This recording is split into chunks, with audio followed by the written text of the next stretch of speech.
Τελικά, πού είναι αυτό το υπονύχιο? Το υπονύχιο είναι ο ιστός που βρίσκεται στο τέλος του νυχιού μας. Εδώ από κάτω, μέσα στο νυχάκι. Αλλά αυτό που βλέπουμε στην πραγματικότητα δεν είναι το υπονύχιο, είναι η επέκτασή του. Αν το καλοσκεφτείς, έχεις δει ποτέ άντρα με υπονύχιο? Έχεις δει ποτέ παιδί ανεξαιρέτως φίλου με υπονύχιο? Δεν είναι κάτι που απλά αποκτά η γυναίκα μαζί με την περίοδο. Είναι κάτι που το δημιουργεί με την καθημερινότητά της.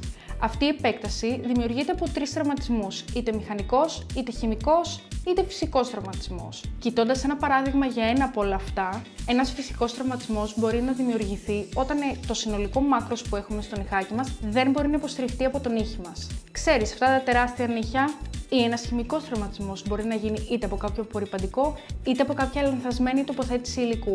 Όταν ξέρεις, δεν κόβεις τη φόρμα και τρέχει λίγο το υλικό.